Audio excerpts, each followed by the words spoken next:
Tropical Depression Verbena, posible pang mag-tropical storm ngayong araw bago maka-exit ng Palawan mamayang gabi.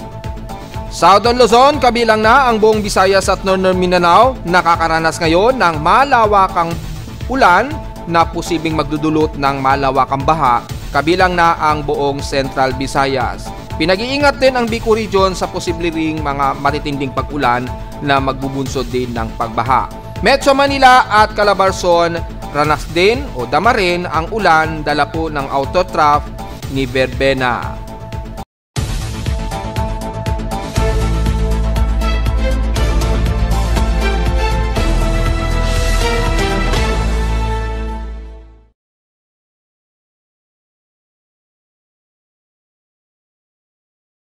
Hello, good morning mga folks. Welcome po muli sa ating Daily Weather Bulletin at Analysis para sa araw ng Martes, November 25, 2025. Ang oras nating boss may maga, alas 10:54 na umaga.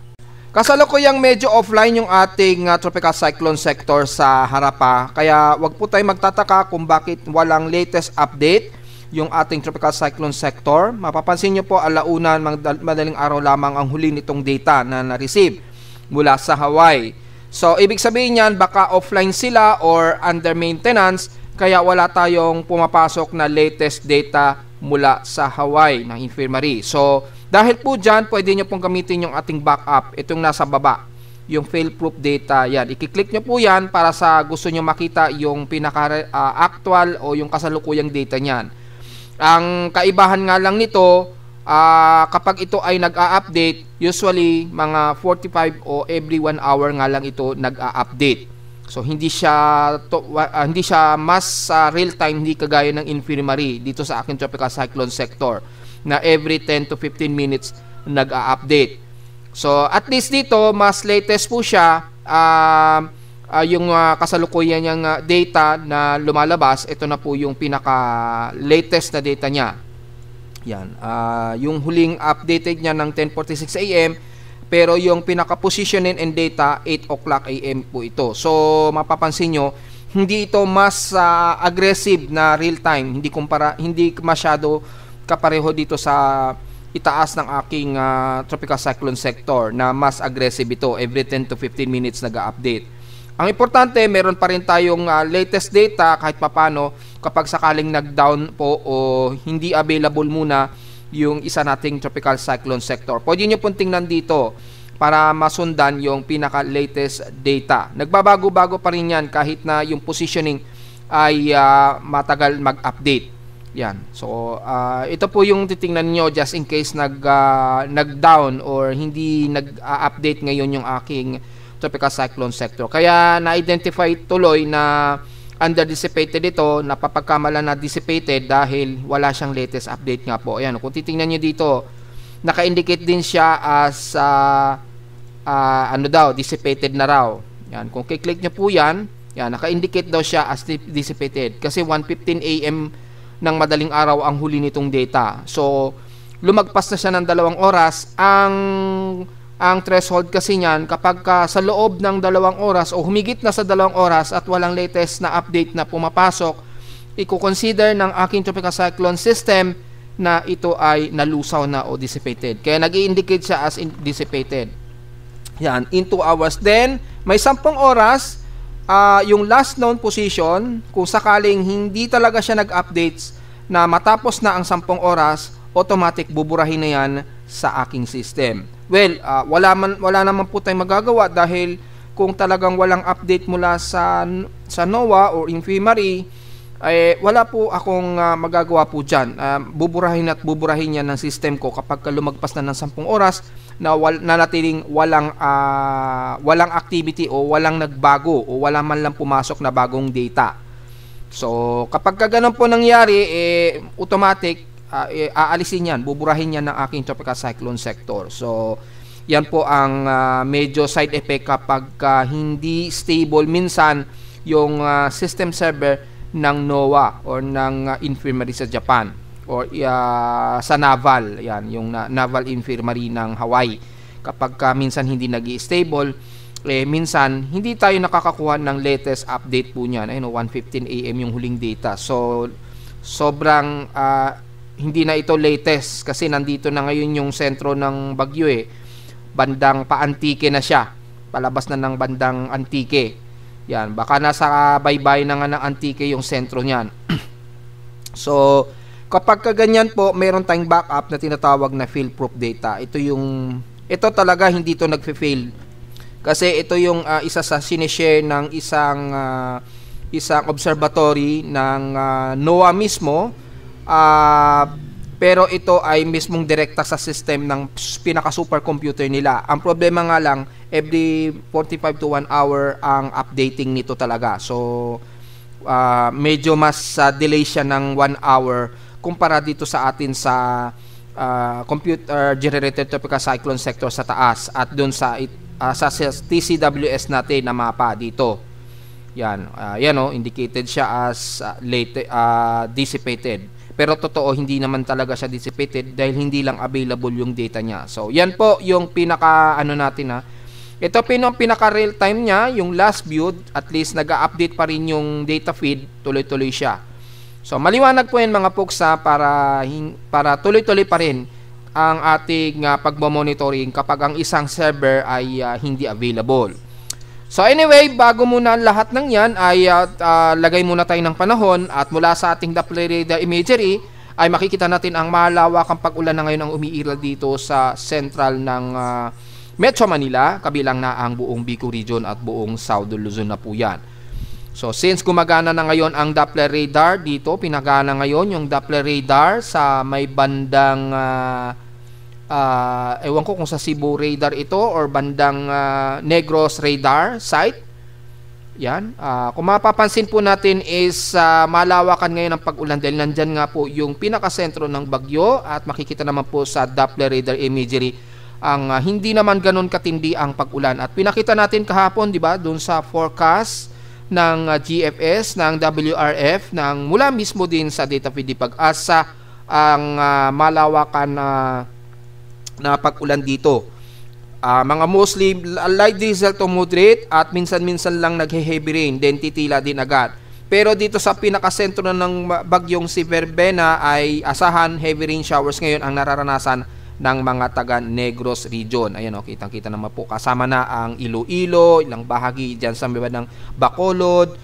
Yan, and the rest ng Antique hanggang dito na sa itaas ng Rojas. Yan. At yan, sa itaas na yan ng bandang Malay, yan, kasama na. Yan, buong Kalibo, yan, nakakaranas sila ngayon ng malawakang pag-ulan ngayon dyan dahil nga po sa nandyan yung pinakasentro ng bagyong si Verbena. Malapit dyan sa pagpagitan nandyan sa may bandang Antique na ngayon ang pinakasentral niya. Yan, although napaka-broad and shallow nga lang itong tropical depression na ito, na considering nasa tropical depression na ayon sa aking tropical cyclone sector, nagdadala ngayon ng malawakang ulan. Hindi nga lang matindi ang cyclonic burst ng hangin nito. So, hindi masyado magiging destructive, although yung posibleng mga dalang baha ang magiging problema na naman ng mga taga Cebu. Although nakatawid na ito ng bandang Cebu mula kaninang madaling araw. So, nandito na yan sa may bandang Antique na ngayon. Ayan matitinding pag-ulan ngayon ang umiiral. So makikita natin dito sa pinaka-actual ng satellite imagery. Kung do-double check natin ang sentro ng Antique, ito bandang Iloilo, i-update natin yung view para makita po na mga kababayan natin na hindi tayo nagmi-miss sa ating monitoring kahit na nag-fail yung isang infirmary server. Ito nga po ngayon yung pinaka latest niya at makikita nyo po heavy rain nga po ang pag-ulan ngayon diyan sa paligid nga po ng Panay Island or bandang Antique po. So mag-ingat po mga kababayan natin sa paligid ng Antique at Negros region dahil asahan ang matitinding pag-ulan ngayon din nyo dyan sa paligid. Kabilang na ang halos buong Panay Island hanggang dyan sa Iloilo. Yan nandito ang pinaka highest na ulan na dala niyan. So above 60 millimeters na po ang buhos ng ulan dyan sa paligid na yan ng bandang Antique. Yan. Ingat na lamang po mga folks maging sa bahagi nga po ng Iloilo mga folks. At siyempre, nasa natin ang pagkulog at pagkidlat dito sa may baybayin po ng Bicol region at Eastern Visayas pa rin po. Mag-accumulate yan dahil po may patuloy pa rin na east list na umiiral dyan. So sasalubong yan sa medyo saturated na water vapor dala nga po ni Bagyong Verbena. Asahan ang mga pagkulog at pagkilat. Ay no. Meron tayong monitoring na base sa dashboard natin ha, na sa total of 160, pero double check natin sa ating real time, nasa 158 lightning strikes po ang total lightning detection ang nadetect natin. Although nasa karagatan naman ito ng Bicol region, wala masyado sa malapit sa kalupaan dahil mas saturated na nga po yung paligid dito, kaya doon lamang sa medyo mayroong drier air na mainit ang medyo agresibo ang mga pagkulog at pagkidlat. So, yun po. At malayo naman sa amin sa Caloocan ang lokasyon ng lightning strikes. Sa ating current conditions, well, as usual, windy tayo, overcast and gloomy tayo ngayon. So, pumapalo ang aming bugso ng hangin sa Caloocan, pumapalo ng at least 37 kilometers per hour po. Mga ganyan lamang ang bugso ng hangin sa amin sa Caloocan. So, medyo windy, pero hindi naman ganun katindi, gloomy at overcast pa rin. So, asahan ng kalat-kalat pa rin ng mga light drizzle to some moderate rain showers po sa maghapon. Sa lowest temperature na Talanaki Weather Station, kanina madaling araw, 4:58 AM, pinakamababa na sa amin ang 23.6 degrees Celsius, ang pinaka-lowest temperature na naitala sa amin sa Caloocan. Pero kahapon, ang highest air temperature sa amin, 30.9 degrees Celsius lamang. Kahapon ito ng tanghaling tapat at 12:24 PM. Ibig sabihin, mababa ang naging heat index namin dahil sobrang saturated na nga po kami mula kahapon, at 39.5 degrees Celsius lamang ang highest heat index namin. So, comfortable at wala tayong mataas na init pandama.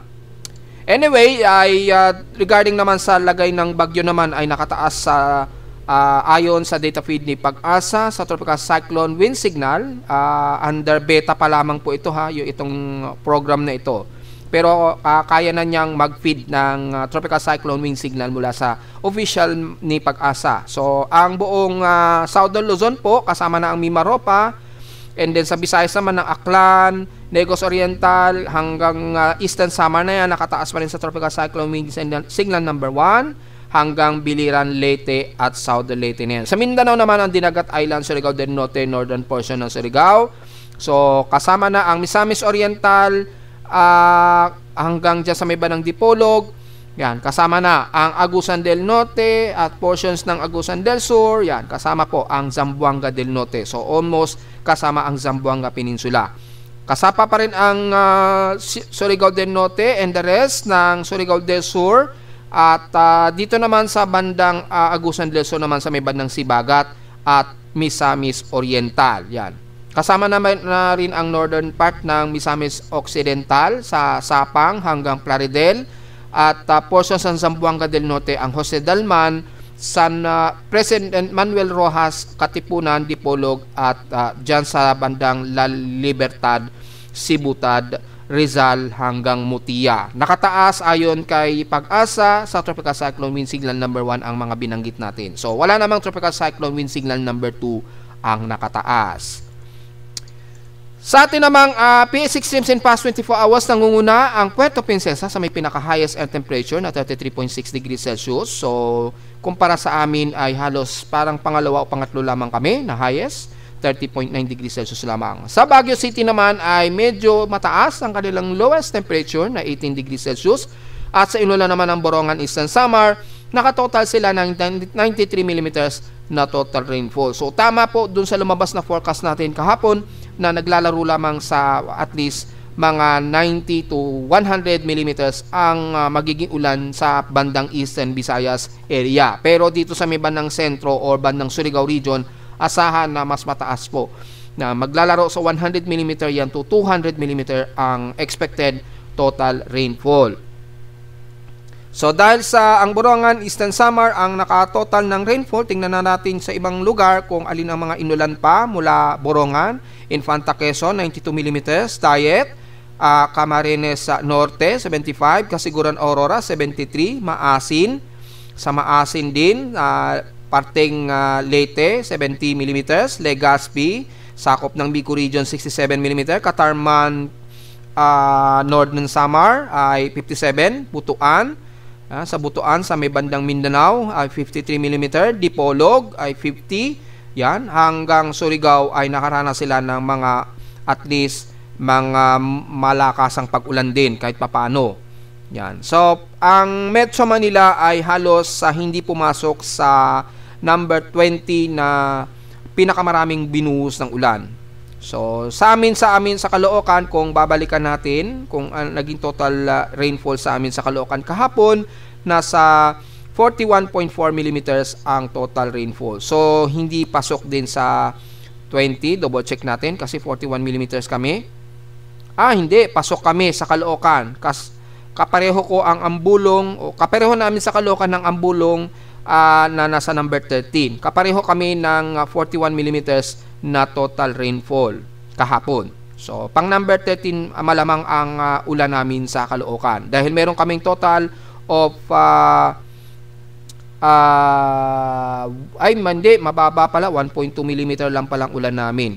So, ang binabasa ko pala is yung 7 days na nalito po ko, naduling po yung pagbasa ko. So, 1.2 mm lang pala ang total rainfall namin. So, wala pala kaming o hindi pasok ang Caloocan sa may pinakamaraming inulan since kahapon.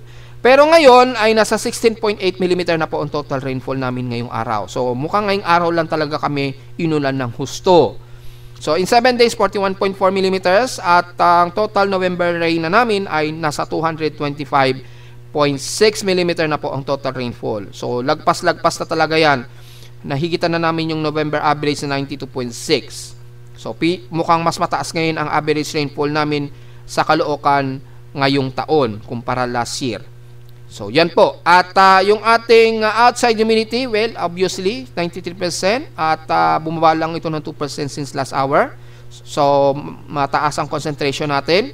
Mahirap magpatuyo ng sinampay at ating barometric pressure, medyo may nadedetect na malapit na low pressure area, nasa 1,005 hectopascals.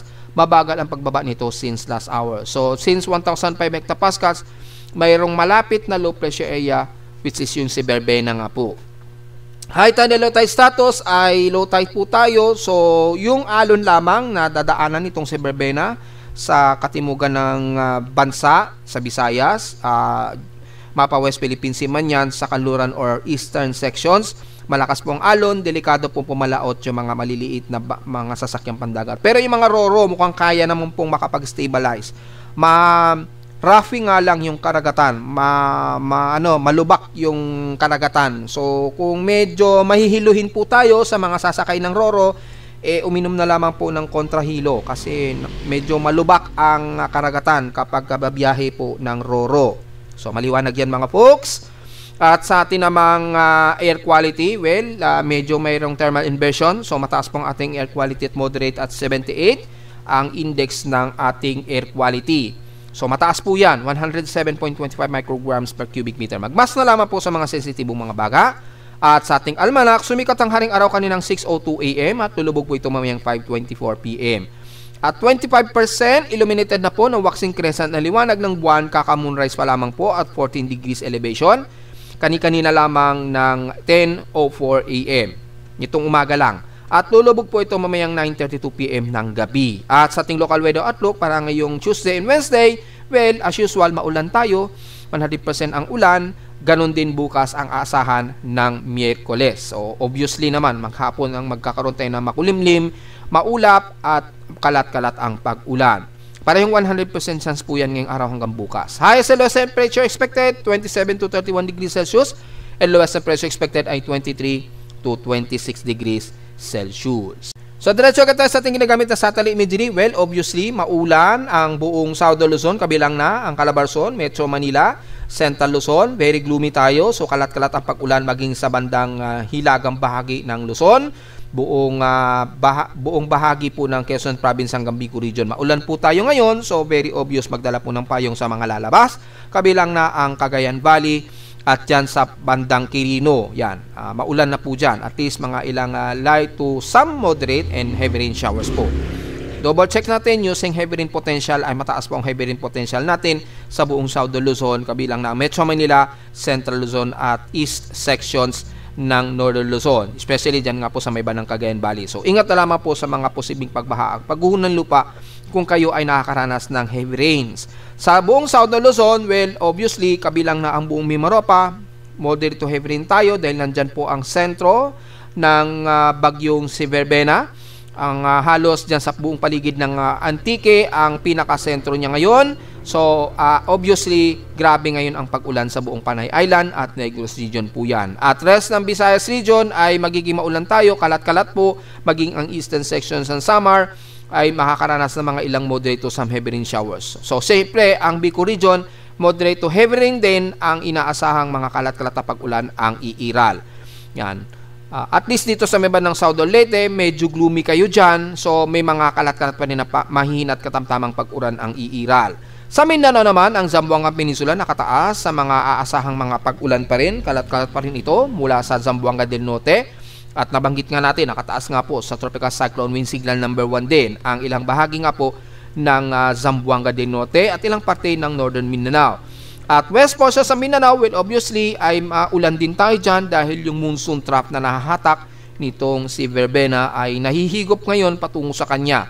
So, yung monsoon trough dito sa may bandang kaluran ng Mindanao ay nagdadala po ng mga moderate to heavy rain showers sa buong Cotabato or bandang Maguindanao area at Davao Region po. Although dito sa may bandang eastern sections, at least unti-unti, medyo nag-i-improve kahit papano ang lagay ng panahon. Maging sa may bandang Davao City, pero gloomy ang inyong panahon, so hindi pa rin mawawala ang kalat-kalat ng mga pag-ulan na may pagkidlat at pagkulog sa maghapon. Pero asahan pa rin po mga isolated rain showers, lalo na dyan sa bahagi nga po ng Dinagat Island at Siargao Island ng Surigao Region po. So very gloomy at maulan po ang halos buong paligid ng ating bansa, lalo na sa buong South Luzon at Visayas area. Ingat na lamang po sa posibleng pagguho ng lupa kabilang na dyan sa Negros Region at Antique. So, diretso agad tayo sa ating ginagamit na computer-generated tropical cyclone sector. Ito po, medyo hindi po updated yung latest data natin. So, hindi natin yan gagamitin ngayon. Ang gagamitin natin yung backup ng fail-proof data. Yan. Ito po, yung fail-proof data ang very functional at fail-proof po yan. Yan ang garantiya. Ito yung pinaka-guarantee ko po sa inyo mga folks. Kapag nag-fail po o hindi nag-update yung ating latest data, dahil posibleng nag-update ngayon yung server siguro ng Hawaii, ng Naval Oceanic Infirmary, kaya hindi available yung data sa ngayon. Kaya hindi po nag-update. Yan. Kapag hindi nag-update, tingnan nyo po yung ating ginagamit na backup, which is ito nga pong ating fail-proof. So, as of 11:01 sa ating latest view ay nanatiling nandyan sa karagatan po ng ang huli nitong data since 8 AM ay ang namataan ng sentro nito sa may bandang karagatan nga po ng Tigbuan, Iloilo. Sako pa rin niya ng Iloilo. So, yun po ang maliwanag dyan, ang sentro niya. Pero as of ngayong magtatanghali na, malamang nandito na yan sa may bandang karagatan ng San Jose de Buena Vista, ng Antique o halos sakop ng Antique ang sentro na ngayon ni Verbena. Malamang nandiyan na yung pinakasentro niya kasi ito ngayon yung pinaka-trough niya, ito yung circulatory trough at papunta na yan sa direksyon ng pagitan ng Linapakan or El Nido. Yan yung nagiging forecast niya. So yan po yung pinaka real time natin so far. Medyo pasensya muna dahil hindi talaga to latest o hindi masyadong real time dahil every 1 hour po ang updating kasi nito. Hindi kagaya ng infirmary, every 10 to 15 minutes nag-update na which is mas real time po. So wala po tayong magagawa, hindi muna sila available, pero magbabase tayo sa gumagalaw na tropical cyclone track combination natin, makikita naman natin na ganun din ang galaw niyan. At since nandito na ngayon yung sentro niya sa may bandang Antique, yung sentro niya, yan, nandito na yan halos sa bandang San Jose de Buena Vista, yung estimated sentro nito.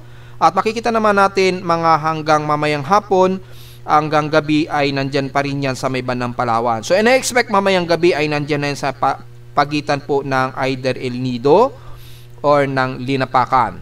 Kung sakaling tumaas man ng konti, malamang magkukuron Palawan siya. So, either way dyan man yan sa area na yan ay dadaanan nitong si Verbena. At inaasahan nga po ngayong araw ay posibleng maging tropical storm siya. Posibleng na siyang itaas sa tropical storm. Although kay Pag-asa nakataas na sa tropical storm mamayang gabi. Yan. Yan, dito tropical depression pa lamang since 8 a.m. So baka mamayang gabi o hapon, baka itaas na sa tropical storm ni Pag-asa. Depende na lamang yan sa galaw o yung pagtaas ng kategory niya.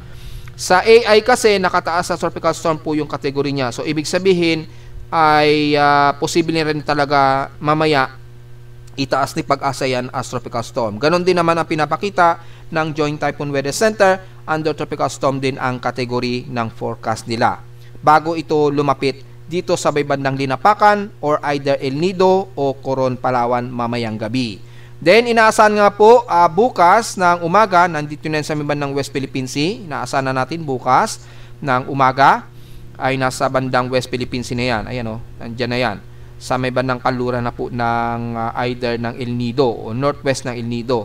Then bago ito umexit ng Philippine Area of Responsibility, either siguro bago maghating gabi bukas bago maghating gabi, posible pa itong mag-severe tropical storm.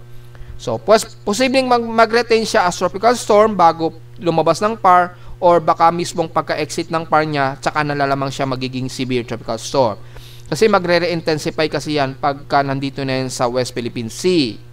And then sa darating na Huwebes siguro ng umaga, pagkalabas ng Philippine Area of Responsibility, posibleng mag-retain yan o mag-re-enhance pa sa severe tropical storm. And then gradually magkakaroon na siya ng interaction dito sa malakas na wind shear. Yung wind shear dito galing po ng northeast monsoon. Posibleng pahinain din kagad nito itong si Verbena. So depende na lamang sa interaction niya sa wind shear dito sa darating na Huwebes kung ito ay pahihinain niya pabalik sa tropical storm category. So magdedepende na lamang yan. Although kahit na mag-maintain man yan, at least medyo ligtas na po ang bansa sa magiging epekto ni Verbena. Siguro ang kanlurang bahagi na lamang ng bansa na makakaranas tayo ng medyo monsoonal trough na circulation o outer rain trough ni Bagyong Verbena na lang siguro dito sa may bandang Palawan at ilang bahagi ng west portions ng bansa. So hindi na masyado tayo maapektuhan dito sa most of east sections ng bansa natin dahil kay Verbena. So depende na lamang yan kung sa darating na Huwebes may mapapahina yan ng husto ng wind shear dito. Depende bago ito makalapit ng Vietnam sa darating either ng Huwebes po yan. Kasi mga bukas po ay maghapon nandito pa yan sa may bandang West Philippine Sea. Hindi pa ito makaka-exit ng Philippine Area of Responsibility. Pero again, depende yan sa magiging movement speed po niya ha.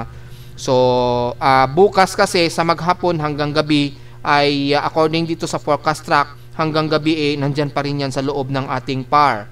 So, baka sa Huwebes na siguro ito ng madaling araw o umaga ay tuluyang lalabas ng Philippine Area of Responsibility. So, maaari pang magbago po yung oras kung anong oras ito lalabas ng PAR. Baka bukas siguro ng gabi na o bago maghating gabi or baka mangyari yung pagdating ng Huwebes ng umaga o madaling araw ay lalabas na rin ito ng Philippine Area of Responsibility. So yun lang po at yung magpapaulan na lamang sa ilang bahagi ng kanluran ng bansa sa darating na Huwebes ay patuloy pa rin tayo makakaranas. Maaring maapektado o abot sa Metro Manila ang mga ilang kalat-kalat na pag-ulan. Dahil kung titingnan po natin yung pinaka-floatest satellite imagery ay napakalawak po nung kanyang broad circulation. Ayan, napakalawak po, umaabot hanggang Northern Luzon po kasi yung broad circulation niya. Kaya siguro kahit makalabas siya ng PAR sa Huwebes, magkakaroon pa rin tayo ng kaulapan dito sa may bandang Kaluran, kabilang na ang ilang parte ng Metro Manila na magkakaroon pa rin ng mga kalat-kalat pa rin tayo ng mga pag-ulan po. Yon. So, at least hindi na ganun katitindi ang mga pag-ulan siguro. Patuloy pa rin siguro tayo magkakaroon ng mga light drizzle rains at dahil na rin sa magiging patuloy na epekto pa rin ng easterlies dito. At balik, shear na naman malamang yan sa Northern Luzon sa Huwebes at pagpasok ng susunod na weekend po. So, yun na po ang pinaka-latest natin so far at medyo konting pasensya muna dahil hindi po muna nag-a-update yung ating pinaka-close real-time ng ating tropical cyclone sector. Pero baka nitong whole day siguro babalik na yan. Antay-antay nyo na lamang, balik-balikan nyo na lamang po yung ating webpage. Anytime na lamang yan magre-restore o fa-function na lamang yan biglaan. Kapag bumalik na po yung server ng Hawaii, dyan sa Hawaii sa Naval. So, yun na lang po ang magiging hingin ko ng konting pasensya. Minsan, hindi naman talaga stable ang mga ibang mga server. Minsan nagkakaroon sila ng monthly maintenance, so hindi natin minsan inaasahan na kung saan mayroong bagyo, natataon maintenance ng server nila. Posibleng ganun po ang nangyayari. May mga nagtatanong, mayroon daw susunod kay Verbena pagpasok daw ng December. Well, hindi naman natin inaalis yung mga possibility niyan. As long as long range forecast yan, hindi naman natin sinasabi na hindi po mangyayari. Pero sa ngayon, hindi po kasi tayo muna magbibigay ng konkretong analysis kapag sobrang layo pa sa pinakatala natin. Kapag sobrang lagpas pa ng 1 week, hindi pa natin pwedeng ma-assume na yan ay mangyayari. Magbabase lamang tayo sa at least less o within 5 days na magiging empirical forecast siguro kung merong susunod kay Verbena.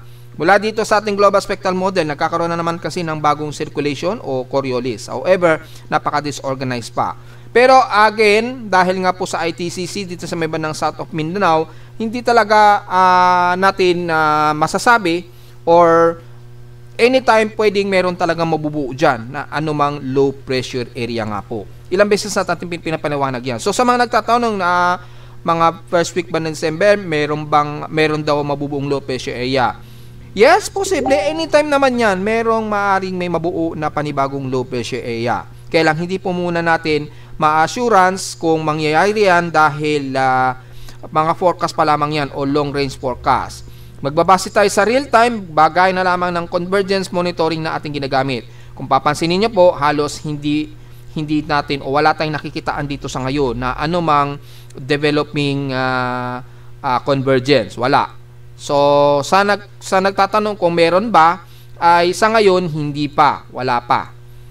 Pero yung posibleng mabubuo sa unang linggo nga now down in December, ay hindi naman natin inaalis yan. Talagang always palaging may mga posibleng may mabubuo yan anytime. Ahead po yan ng 5 days. Pero within 5 days po kasi sa ngayon ay wala pa tayong nakikitaan. At mag-update naman tayo, lilitaw naman yan dito sa ating monitoring kapag nagkakaroon na ng positive development. Yun po. At mula sa mga computer models sa ngayon, gaya nga po ng report natin mula noong isang araw, may nakikitaan na bagong tropical wave si GFS. Yung araw nga po niyan, kung maalala nyo po, yung nireport natin sa darating na yan ng huling araw na lamang ng November. Ayan o. So, magkakaroon siya ng panibagong development dyan. So, yan po, ay may nakikitaan si GFS pero hindi pa natin talaga pwedeng i-conclude na merong mabubuo dyan. Hanggat wala tayong nakikita dito sa ating convergence developing. Ito kasi yung pinaka-real time. Ayan. So, wala o. Sa below equator o almost in equator, merong nagbubuong parang Coriolis dito. Pero hindi pa masyado standardized yung Coriolis circulation. Kaya hindi pa natin pwedeng sabihin na possible in-best development niyan. Sa kontrahangin o divergence ay makikita natin ay medyo meron sa may bandang equator. Although hindi significant dahil nasa around 33 kilometers per hour pa lamang. Medyo mahina pa yung kanyang kontrahangin, so magdedepende pa sa mga susunod na araw kung yan ay mag-i-intensify. So sa ngayon hindi pa natin pwedeng i-conclude dyan kung meron talagang mabubuong panibago na tropical wave dito. Yan. Kasi may nagpo-post na naman sa ating Facebook page na nagtatanong. Pinapakumpirma kung magkakaroon daw ba tayo ng bagyo. Well, pwedeng hindi, pwedeng mangyari. So, hindi pa talaga certain tayo makakapag-conclude dyan. Abangan na lamang natin kung nagkaroon na ng pinaka-low convection or convergence. Ganon din na pinapakita ni ECMWF, may tropical wave din dito na namamataan dito sa may bandang southeast of Guam, embedded ng intertropical convergence zone. Yan, sa darating nga po ng siguro mga huling 4 na araw ng November, bago matapos ang huling araw ng November. So mga siguro within 5 o 4 days bago matapos ang November ay may namamataan dito na bagong tropical wave. Well, titingnan natin dahil napakahilaw pa po nung nakikitaan na forecast dito. Kay Nabjeng, mas aggressive sila, so makikita nyo po tropical wave din ang nakikitaan dito. Pero medyo erratic din ang kanilang analysis. So medyo merong nakikitaan. At mula sa global spectral model natin, bumababa ang atmospheric pressure, makikita nyo naman. So, hindi natin inaalis ang posibilidad talaga na may mabubuo o kasunod ni Verbena. At wala naman sa ating tropical cyclone na strike probability, merong mataas sa at least 30% na merong panibago nga daw as of November 27 na posibleng meron nga tayong kasunod ni Verbena. Dahil nasa 30% pa po yung kanyang tropical cyclone strike probability, so maaaring tropical wave lamang yan o shallow trap. Hindi pa natin makukumpirma yan sa ngayon hanggat wala tayong nakikitaan na aggressive ng kanyang Coriolis o yung convergence sa ngayon. Yan, hindi pa natin makukonfirm. Although dito mataas ang kanyang vorticity, ayan o, pero shallow siya, moderate to strong na halos ito dito. So anytime pwedeng may mabuo yan, hindi pa natin talaga pwedeng makonclude sa ngayon hanggat wala tayong nakikitaan na convergence. Maaring magkakaroon lamang dyan ng tropical wave pero shallow trough lang. Kasi syempre babalik na naman ang intertropical convergence zone kasi yan pagka lumayo na itong lubusan si Verbena. So hindi naman natin talaga totally inaalis dahil nakikitaan naman natin dito sa Genesis na merong possible tropical wave nga po na mamamataan dito sa southeast of Guam by November 27 po yan. So, kung i-extend natin, mga November 28, tingnan natin kung tataas yung probability niya, ha? Para mas malinaw. Yan, itaas natin yung probability. Tataas ba siya sa 40%? Yan, kinabukasan niya, November 28, titingnan natin kung tataas. Nanatiling 30% pa rin. So, still trough lamang o shallow trough. Then, November 29, so, time ahead, 120 hours na po to. Long range forecast na itong maituturing. O, nakita nyo po, bigla itong bumaba. So, paglapit niya ng Guam, mapapansin nyo, from 30%, bumaba ito sa 20%. So, ibig sabihin, very insignificant po yung development niya. So, maaaring mag-maintain lamang siya as surface trap. Yan. Pero yung magiging invest sa ngayon, napakaliit pa ang tsansa na umabot siya sa pagiging invest low pressure area sa ngayon. Ito na, November 30. Araw ito ng rally. May gaganapin na naman daw kasi ng rally. So, mapapansin nyo po dito, naglalaro lamang sa 20 to 30% yung kanyang strike probability. So, mapapansin nyo po na natili lamang siya sa surface trap or tropical wave. Pero yung pagiging isang invest sa ngayon, napakaliit pa ang tsansa niya. Ayan o. In-extend na natin yung forecast by November 30. So, wala. Then, pagpasok po ng unang araw ng December, yan, nilo-long range forecast na natin. O, say, nanatiling tropical wave lamang siya at 30% yung strike probability. So, unang araw na po yan ng December 1, then December 2, 192 hours na po yan ahead mula ngayong araw. O, see, shallow trough lang din siya. Hindi siya nakikitaan sa ngayon na magiging aktibong invest. Yan o. Baka shallow trough lang talaga siya. And then by December 3, at least may idea na po kay mga folks. Kasi ECMWF na po yung ginagamit natin. Yan. And then bigla itong hihina. Babalik sa pagiging 20%. So malinaw po mga folks, ay hindi pa talaga nakikitaan o maliit pa talaga ang tsansa sa ngayon na itong nagtatanong magkakaroon ba na kasunod kay Verbena. Maaaring tropical wave lamang ito embedded ng intertropical convergence zone or surface trap na magdadala pa rin ng mga ilang pag-ulan although hindi siya nakikitaan na sakaling magiging isang aktibong low pressure area or sabihin na nating invest. Sa ngayon hindi pa natin pwede talagang sabihin yan. Pinakita ko na sa inyo ang long range forecast niya until December 3 na yan mga folks. So malinaw po yan maging dito rin sa pinapakita ng ating multiple agency na simulation nila. Yan, ibig sabihin very uncertain pa po talaga mga folks. So yun lang po ang masasabi natin sa nagtatanong kung meron daw bang susunod kay Verbena dahil meron daw pinapakita sa DeepMind, ganyan. Well, may pinapakita, malamang may mga ilang developing. Yun nga, yung tinatawag natin na tropical wave, pero hindi ibig sabihin magiging isang tropical depression man lang yan or possible invest. So, tingnan na lamang po natin sa mga susunod na araw pa. Baka biglang magbago yung forecast at yung developing dito sa ating mean winds, baka biglang magbago yan bago matapos ang month of November. Samantala sa ulat lindol, well, kalmado naman ang ating seismograph pero may mga mahihinang pagyanig pa rin na nadedetect malapit sa Caloocan. Well, mayroon nga pong mga ilang pagyanig dyan sa may bandang Calatagan, Batangas. Although malalalim naman ang epicentral depth, medyo may paggalaw ng konti dyan sa ating mga tectonic plates. And then, mula kanina madaling araw, so far, wala namang magnitude 4 na naitala. Puro aftershocks pa rin sa Bogo, Cebu ang nare-record pa rin. So, tuloy-tuloy pa rin yung aftershocks dyan sa may bandang Cebu. So, wala tayong masyadong komento. Diretso agad tayo sa ating historical earthquake data. Since more than 1,000, mahigit na po yung ating total na lindol ngayong buwan. Ayon yan sa data feed DP box ha. Partida, magnitude 2.0 pa lamang yung starting natin yan. Hindi pa kasama ang magnitude 1.0. So, malinaw na napakadami po na mga pagyayanig natin ngayong month of November.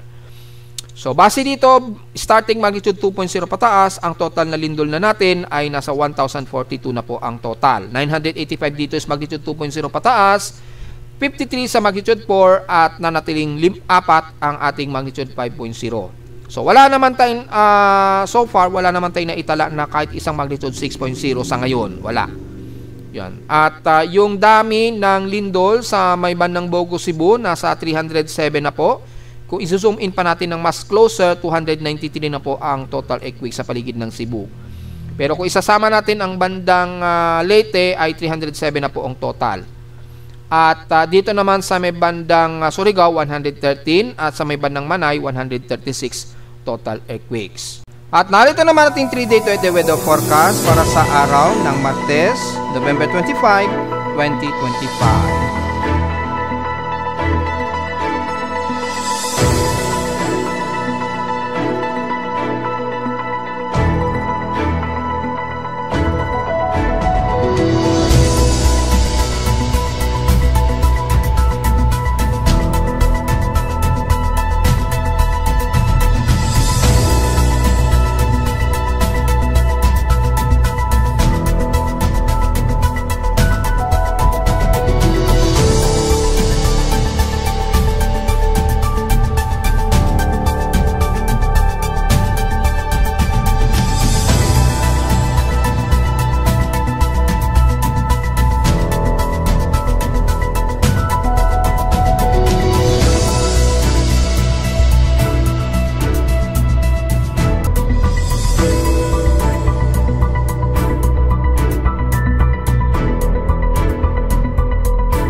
At hanggang dito na lang po ating daily weather bulletin at analysis para sa araw ng Martes, November 25, 2025. Huwag mong kalilimutan na mag-like, share, subscribe po sa ating YouTube channel at visit lamang anytime sa ating website na www.pimoweather.com para sa babang detalye nyo gusto malaman na hindi natin isama ngayong magtatanghali na sa ating report.